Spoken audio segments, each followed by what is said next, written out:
Now this question, the elderly manager of the bank together with his staff have resigned.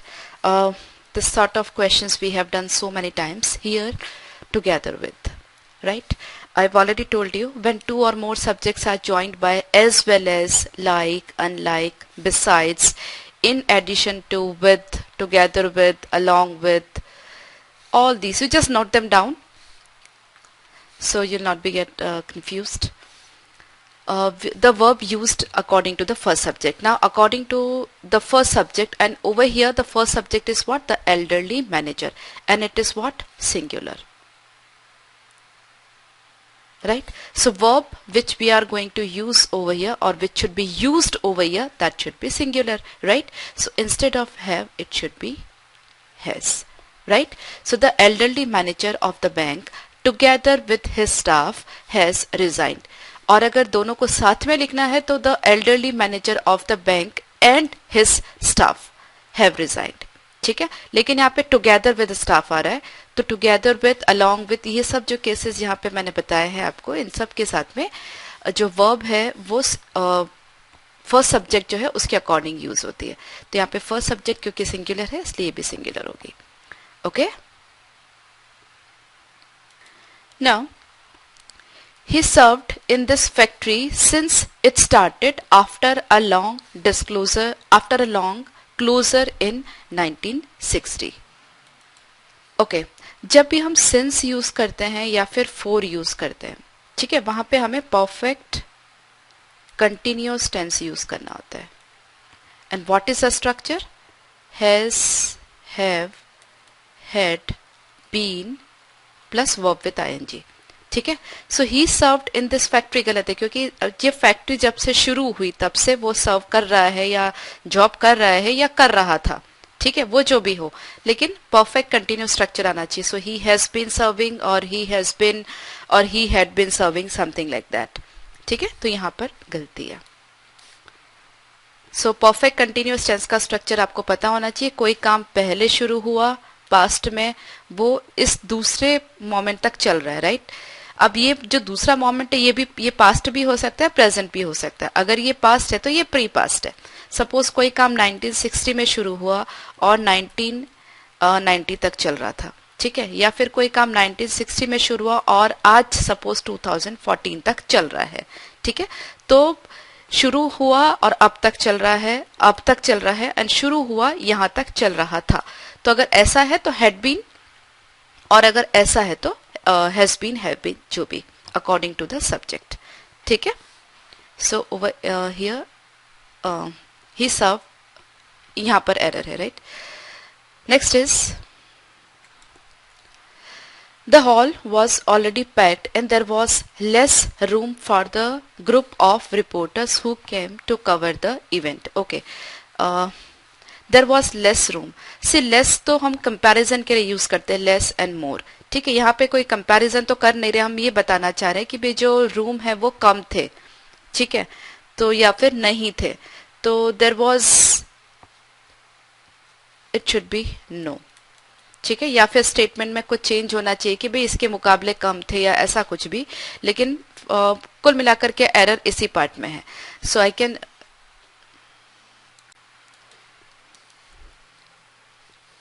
okay, let's see the next one. We went to the zoo and had spent an enjoyable day looking at the various creatures there. Okay, we went to the zoo and had spent. See, जो had spent है that means past perfect. Past perfect generally हम कहाँ use करते हैं? जबकि दो event होते हैं, उसमें से एक पास्ट में होता है और एक पास्ट के भी पास्ट में होता है, तो हम पास्ट परफेक्ट यूज करते हैं, ठीक है? लेकिन यहाँ पे पास्ट परफेक्ट यूज करने की जरूरत नहीं, क्योंकि दो इवेंट नहीं है कि एक पहले हो रहा है, एक और पास्ट में उसके बाद में हो रहा है, ठीक है ना? पास्ट में कोई एक इवेंट अभी हुआ, सपोज 2013 में और जनवरी में, और एक पास्ट में कोई इवेंट हुआ 2013 में भी मार्च में, ठीक है? तो ये प्री पास्ट हो जाता है. तो हम यहाँ पर अगर कुछ हो रहा है, जैसे मैं आपको कई बार एग्जांपल दी हूँ, जैसे the thief had run away before the police came, right. Police के आने से पहले ही चोर भाग चुका था, तो वहां पे जो चोर का भागना है वो पहले हुआ, पुलिस बाद में आई। तो जो चोर का भागना है वो हमने पास्ट परफेक्ट यूज किया, ठीक है। The thief had run away, so had and run. लेकिन यहाँ पे ऐसा कुछ नहीं है, वो लोग जू में गए, चिड़ियाघर गए और उन्होंने पूरा दिन अच्छे से बिताया, तो यहाँ पे हेड की जरूरत नहीं है। यहाँ पे सिंपल पास्ट टेंस काफी है। We went to the zoo and spent an enjoyable day, that's it. Okay, so यहाँ पे गलती है। Okay, it is nothing else than his stupidity which stands in the way of his progress. Okay, अब यहाँ पे then की जरूरत नहीं है, क्यों? क्योंकि देन जनरली हम यूज करते हैं कंपैरिजन करने के लिए। अब यहाँ पे कोई कंपैरिजन नहीं हो रहा, यहाँ पे बताया जा रहा है कि उसकी जो स्टूपिडिटी है वो उसकी प्रोग्रेस के जो रास्ते में है आड़े आ रही है, ठीक है। तो यहाँ पर हम बट यूज करेंगे तो वो ज्यादा अच्छा है। It is nothing else but, मतलब और कुछ नहीं लेकिन उसकी स्टूपिडिटी है जो उसकी प्रोग्रेस में आड़े आ रही है, ठीक है। सो देन का यूज यहाँ पे गलत है, यहाँ पर हम बट यूज करेंगे तो ज्यादा अच्छा रहेगा। Okay, now that my children are grown up and gone out into the world, grow up आगे जाने की जरूरत ही नहीं है, children have grown up. Passive voice की जरूरत नहीं है यहाँ पे, चिल्ड्रन हैव ग्रोन अप, बच्चे बड़े हो गए हैं और बाहर चले गए हैं, राइट। मतलब दुनिया में बाहर घूमने लगे हैं, जाने लगे हैं, ऐसा कुछ यहाँ पर मीनिंग आ रहा है। तो children have grown up, okay, not are grown up.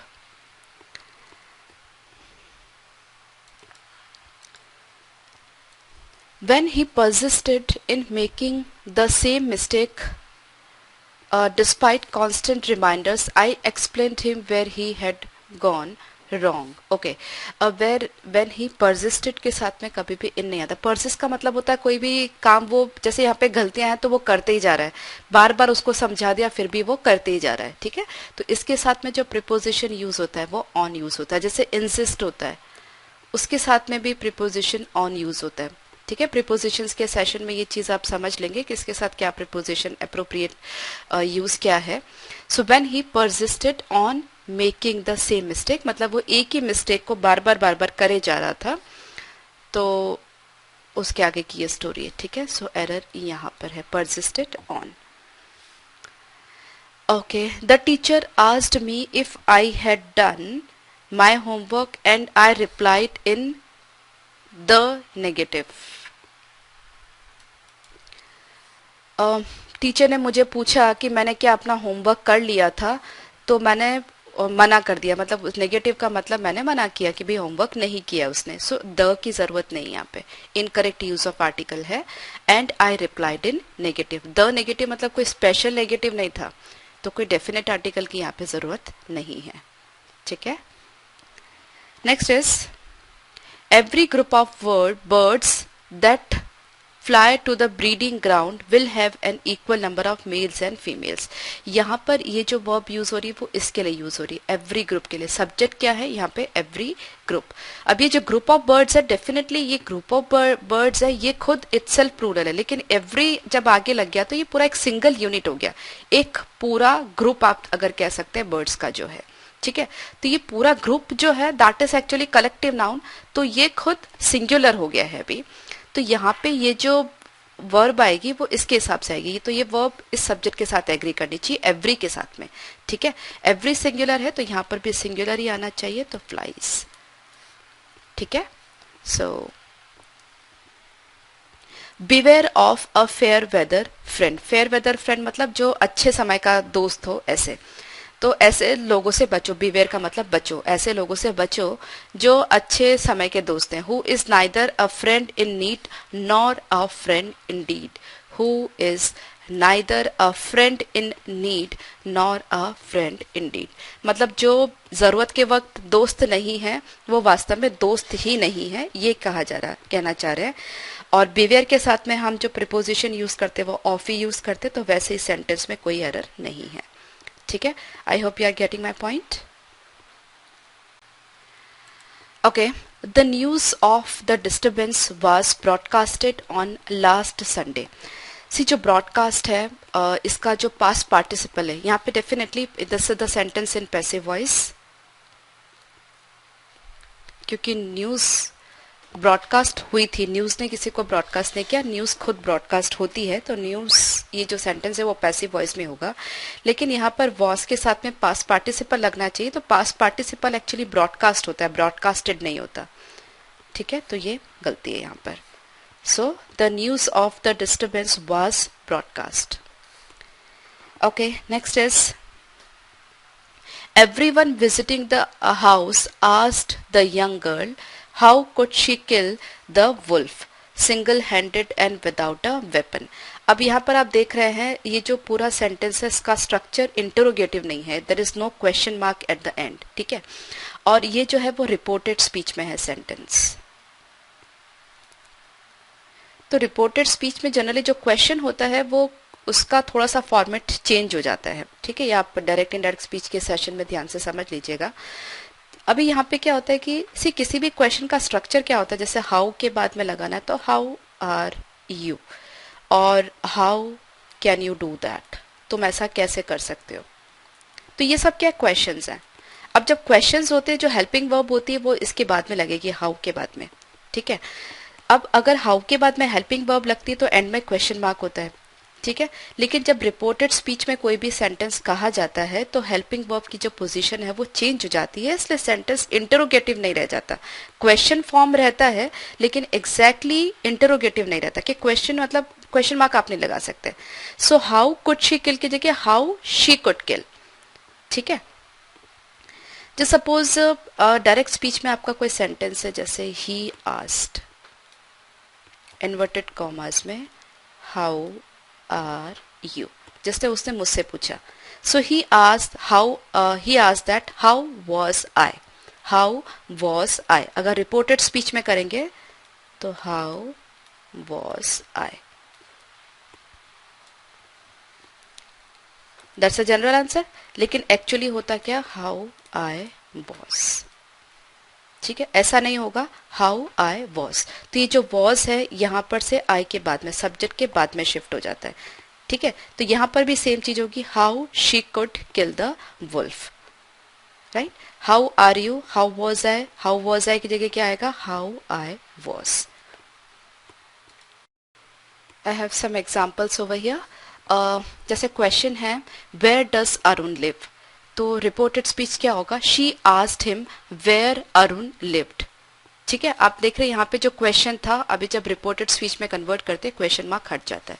Where I was going, where I am sorry he asked why she was crying, तो जो हेल्पिंग वर्ब का प्लेसमेंट है वो सब्जेक्ट के बाद हो जाता है। So similarly how she could किल। तो अभी आई थिंक आपका कॉन्सेप्ट क्लियर हो गया होगा रिपोर्टेड स्पीच में सेंटेंस कैसे फ्रेम होते हैं। Okay, next is while walking slowly in the park on a quiet summer afternoon, a mad dog suddenly attacked him. Okay, subject को यहाँ पर इंट्रोड्यूस नहीं किया है, while डॉग ने पीछे से अटैक किया, मतलब यहाँ पे पहले उसका इंट्रोडक्शन होना चाहिए जो भी बंदा था उसका। सो while he was walking slowly, जब वो धीरे धीरे चल रहा था पार्क में समर आफ्टरनून में, तो पीछे से एक डॉग ने अटैक किया। ठीक है, so while he was walking slowly in the park. Basically this is the question of dangling participle, इसको अलग से डिटेल में अभी हम डिस्कस करेंगे, तो अभी आप फिलहाल के लिए ध्यान रख लीजिए। While he was walking slowly in the park on a quite summer afternoon, a mad dog suddenly, that's an important point actually.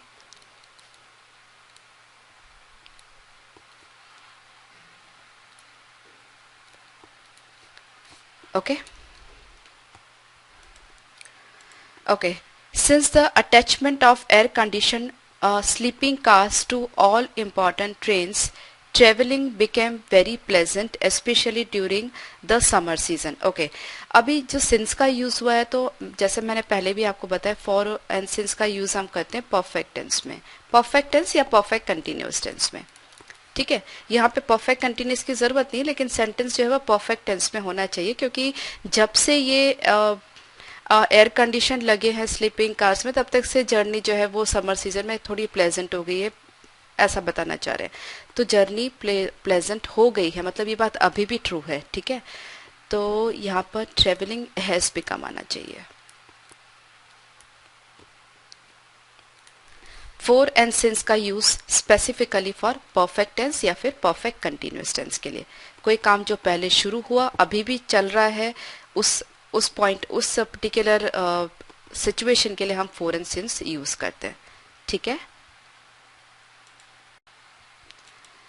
It is the newspapers that exposes, it is the newspapers, subject plural है तो verb जो है वो plural होने चाहिए, so it is expose not exposes. तो आगे देखने की जरूरत ही नहीं है, यहां तक ही खत्म हो गया।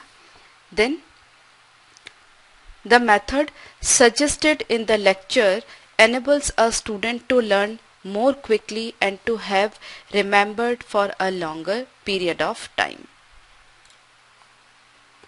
Enable a student to learn more quickly and to have remembered की जरूरत नहीं, to remember for a longer period of time, ठीक है। to have remembered की जरूरत नहीं है। Last month we celebrated the wedding of our sister for whom we have been looking for suitable alliance for 3 years. Okay. Last month we celebrated मतलब उसकी sister की जो स्पीकर है उसकी सिस्टर की शादी जो है वो लास्ट मंथ हो गई, जिसके लिए वो 3 साल से एक जो है अलायंस, सुटेबल अलायंस या कोई भी लाइफ पार्टनर जो आप बोलते हैं वो ढूंढ रहे थे। तो एक्चुअली जो ढूंढ रहे थे वो 3 साल पहले शुरू हुआ और लास्ट मंथ खत्म हो गया। इसका मतलब जो पूरा इवेंट है वो पास्ट का है, ठीक है। तो यहाँ पर जो वी हैव बीन लुकिंग आ रहा था, इसकी जगह ये जो सेंटेंस है वो पास्ट टेंस में आना चाहिए, क्योंकि अब तो काम पूरा हो चुका है, फिनिश्ड हो चुका है। तो we had been looking for suitable alliance, तो काम कब शुरू हुआ था? 3 साल पहले। कब खत्म हुआ? अभी 1 महीना पहले। तो पूरा इवेंट है वो पास्ट का है। So we had been looking for suitable alliance, ठीक है।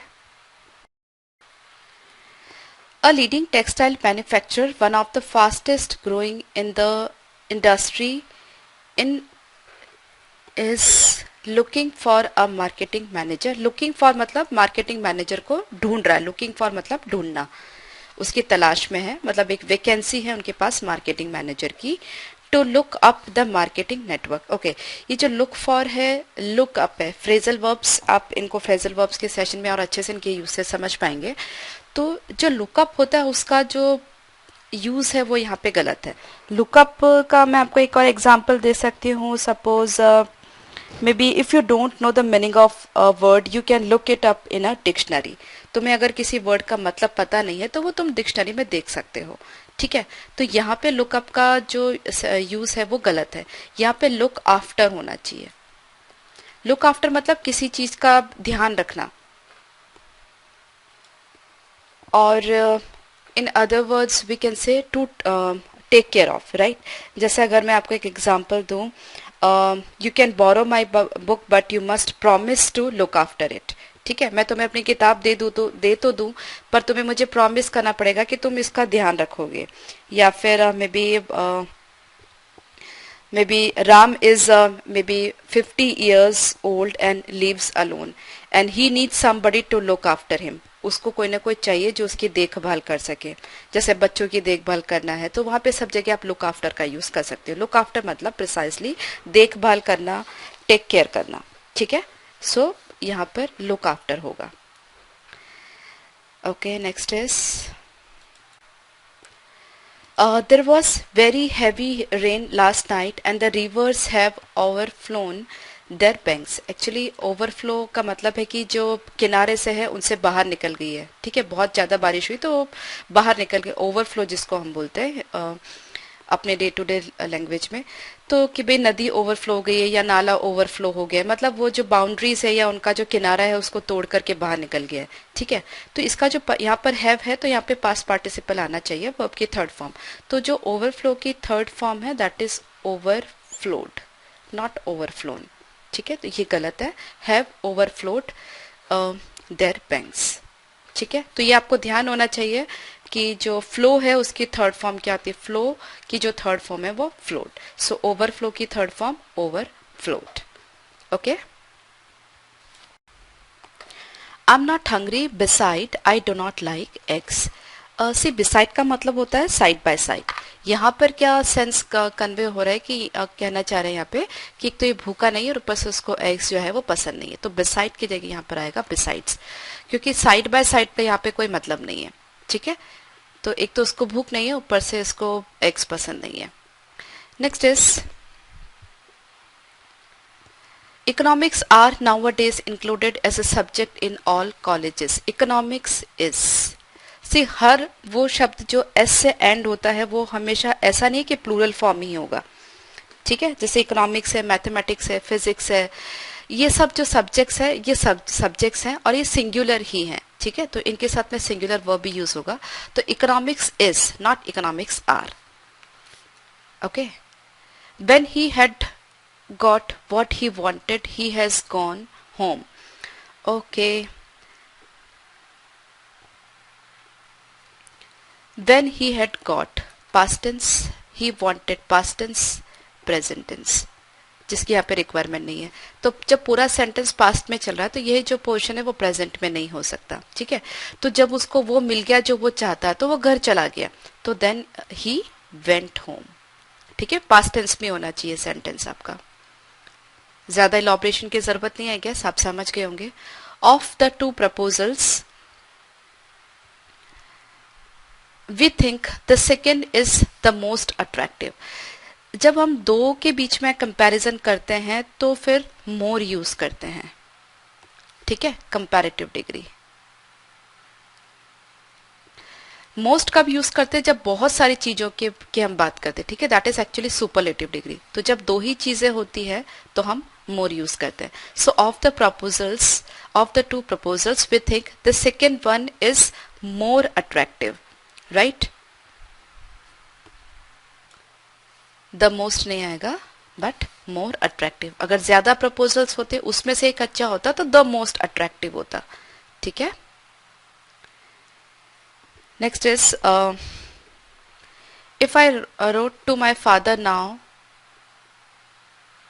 he will receive the letter tomorrow. Okay, तो if I write, अगर मैं अभी अपने पापा को लेटर लिखूं तो वो कल तक उनके पास पहुंच जाएगा।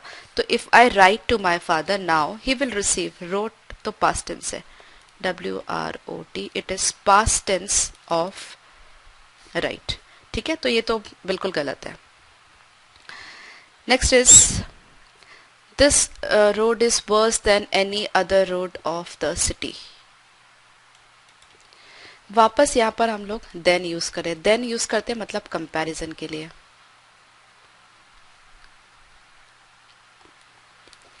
अब जब कंपैरिजन कर रहे हैं तो यहाँ पे कंपैरेटिव डिग्री आनी चाहिए, तो instead of worst we should use verse.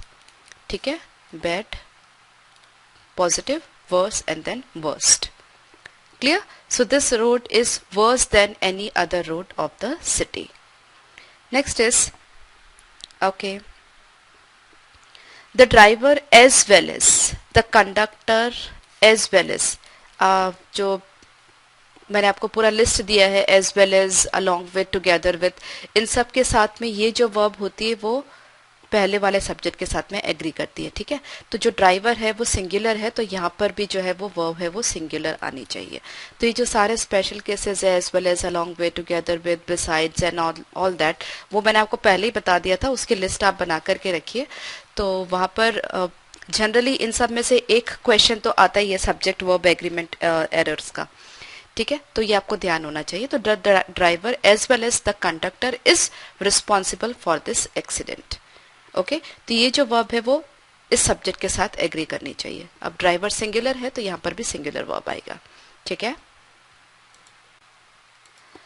Some peoples, आगे जाने की जरूरत नहीं है, पीपल इटसेल्फ इज प्लूरल। बहुत सारे लोग होते तो यहाँ पीपल बोलते, तो उसके आगे और एस लगाने की जरूरत नहीं है। ठीक है, so some people feel that no progress is possible without discipline. Next is she told her mother that, she told her mother that she, ये सेंटेंस पास्ट टेंस में है तो she was busy आना चाहिए। ठीक है, she told her mother that she was busy. तो आपने देखा होगा कितने सारे क्वेश्चंस पे हमने देखा है कि जो टेंसेस की एरर है, आधा सेंटेंस है वो पास्ट टेंस में, आधा सेंटेंस प्रेजेंट टेंस में है। तो ये बहुत सिंपल होता है इसको फाइंड आउट करना। अगर सेंटेंस पास्ट टेंस में है तो आपको देखना चाहिए कि पूरा सेंटेंस पास्ट टेंस में हो। तो जैसे ही आपने प्रेजेंट टेंस देखा फटाफट से आपको एरर मिल जाएगी। ठीक है। After listening to little of the songs, I'm sorry, she switched off the radio. Okay, अभी मैंने आपको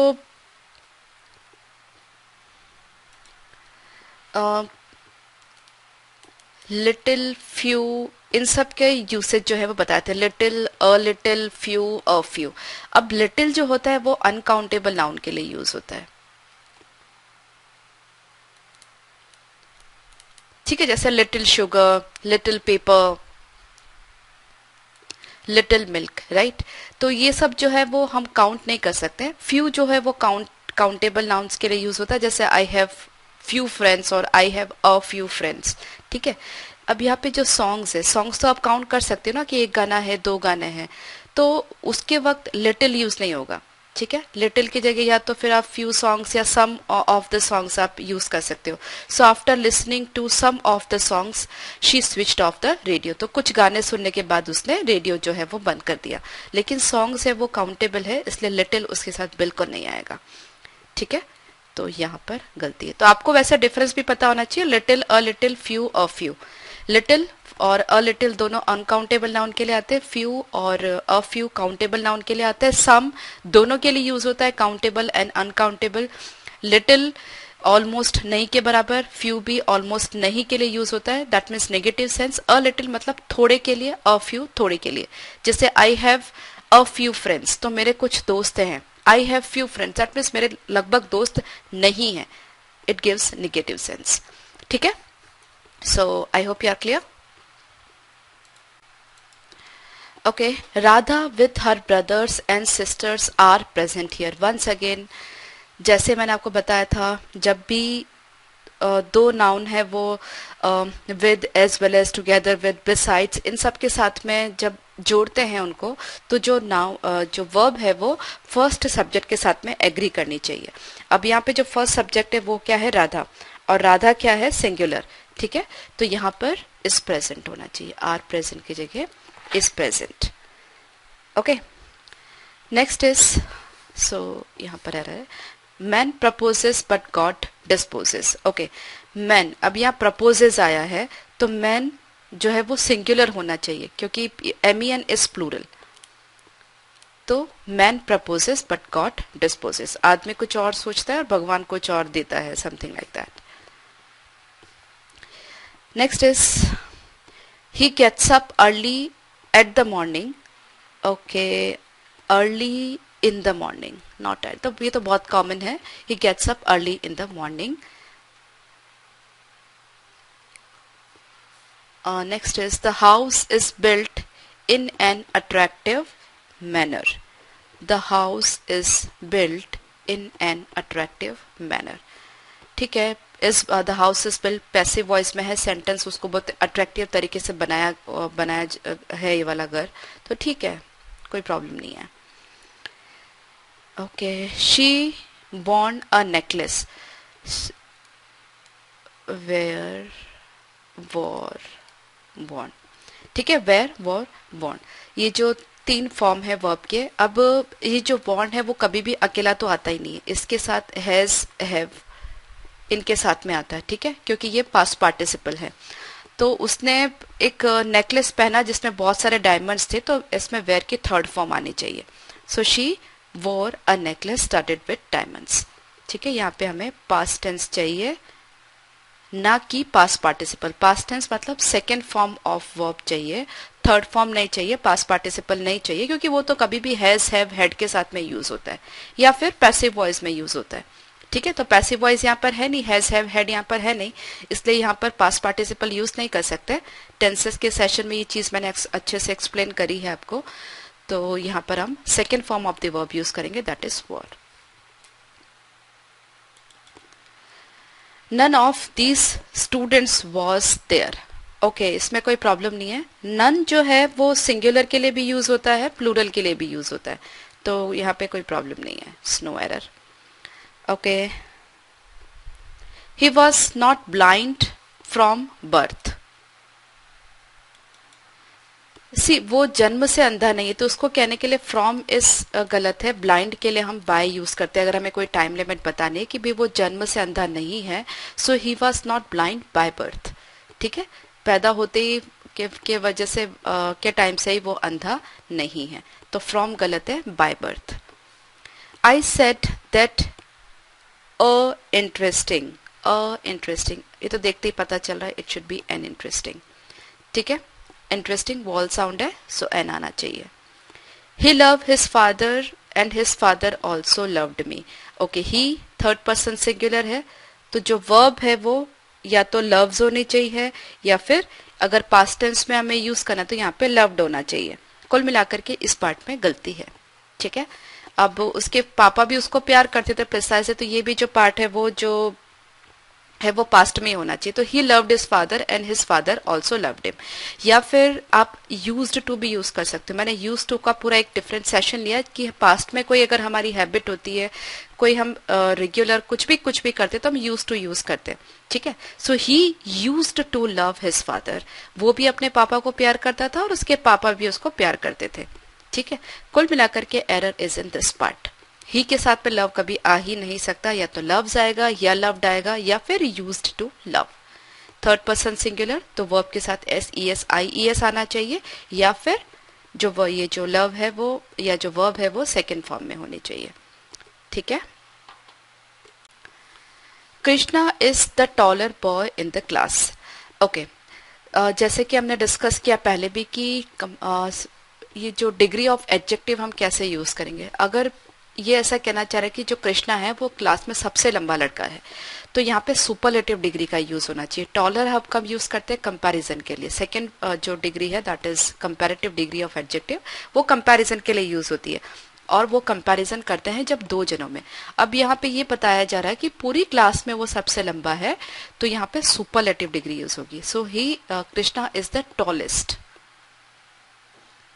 ठीक है। टॉलर अगर दो जनों में कंपैरिजन कर रहा है तो Krishna is taller than may be Rama, तो टॉलर ठीक है, लेकिन अगर पूरी क्लास में सबसे लंबा है तो superlative degree. So Krishna is the tallest, okay. Bhima was the man who all the Indians loved, whom all the Indians loved, जिसको सब इंडियंस जिसको प्यार करते थे, ठीक है। So wrong use of pronoun over here, it should be whom instead of who. I can neither read or speak. I can neither read nor speak, ठीक है। neither nor का कॉम्बिनेशन होता है, so I can neither read nor speak. ये आपको पता ही है, neither nor का कॉम्बिनेशन होता है या फिर either or का कॉम्बिनेशन होता है, तो यहाँ पर एरर है। I have been suffering from fever since 3 days. Since और फोर, बहुत बारी ये क्वेश्चन आ चुका है। सिंस हम यूज करते हैं पॉइंट ऑफ टाइम के लिए, फोर हम यूज करते हैं पीरियड ऑफ टाइम के लिए या ड्यूरेशन के लिए। अब यहाँ पे 3 डेज है, वो क्या है? पीरियड ऑफ टाइम है, और हम कह सकते हैं ड्यूरेशन है, तो यहाँ पे सिंस का यूज गलत है। अगर आपने ऐसा कहा होता I have been suffering from fever since Monday या सिंस ट्यूसडे या सिंस लास्ट मंथ, तो सही होता है, लेकिन सिंस 3 डेज ये गलत है। 3 days is a period of time, तो उसके लिए 4 यूज होगा, ठीक है। So it should be fever for 3 days, यहाँ पर गलत है। Next is the planning commission expects the gross domestic product GDP to grow by a satisfactory rate. Actually grow by की जगह आएगा at, grow at a satisfactory rate. Phrasal verb के session में आप इसको और अच्छे से समझ पाएंगे। Grow at a satisfactory rate. Next is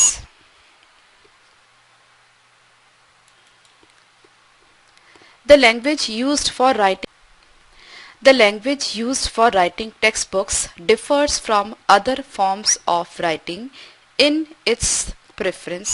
Language के लिए differs करेक्ट है, from other forms of writing in its preference से प्रेफर के लिए हम कभी भी यूज करते हैं जो प्रीपोजिशन वो टू होता है, ठीक है। I prefer tea to coffee, जैसे सीनियर जूनियर इन सब के लिए हम क्या यूज करते हैं, टू, कंपैरिजन के लिए। So in its preference to simplicity, not on but to simplicity. ये प्रेफर वाला जो टू वाला और प्रेफर का कॉम्बिनेशन ये भी कई बार हम कर चुके हैं, और हर बार यही एरर होती है कि प्रेफर के साथ में कभी देन यूज होता है, कभी ऑन यूज होता है, बट प्रेफर के साथ में जनरली जो करेक्ट यूसेज है वो है to. Okay, one of the basics, one of के साथ में कभी भी यहाँ पे प्लूरल होता है तो प्लूरल है, कोई प्रॉब्लम नहीं है। One of the basics of good writing is to have clear understanding of the target audience and their requirement। target audience के लिए their audience plural होता है तो their requirements ये भी correct है। so one of the basics of good writing is, ये जो is है वो इस one के लिए आ रहा है, to have a clear understanding of the target audience and their requirements। तो यहाँ पर कोई error नहीं है, ठीक है।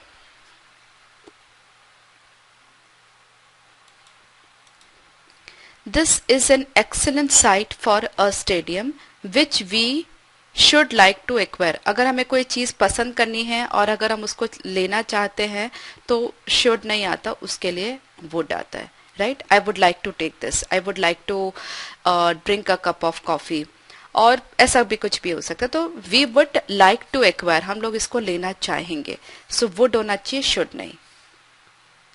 If you absent from college, your name is likely to be struck off the rules। जैसे हमने बात किया था एंजॉय के केस में, एंजॉय के केस में भी जैसे हम रिफ्लेक्सिव यूज करते हैं, enjoy your self, enjoy my self, enjoyed them selves. इसी तरह एब्सेंट के केस में भी एक साथ में रिफ्लेक्सिव यूज करना होता है। तो if you absent your self आना चाहिए, if you absent your self. अगर तुम अपने आप को एब्सेंट रखते हो क्लास में से तो रोल में से तुम्हारा जो नाम है वो कट जाएगा। या फिर अगर तुम एब्सेंट रहते हो तो if you remain absent, okay, if you remain absent from college your name is likely to be struck off the rules. तो या तो एब्सेंट योर सेल्फ या फिर इफ यू रिमेन एब्सेंट। तो एब्सेंट के साथ में भी रिफ्लेक्सिव प्रोनाउन यूज होना चाहिए, जैसे एंजॉय के साथ हम यूज करते हैं। तो कुछ स्पेसिफिक वर्ड्स ऐसे होते हैं जिनके साथ में ये कंडीशंस होती है, उनको इसी तरह से यूज किया जाना चाहिए, ठीक है। तो वो आपको ध्यान में रहना चाहिए। तो I hope you are clear with this.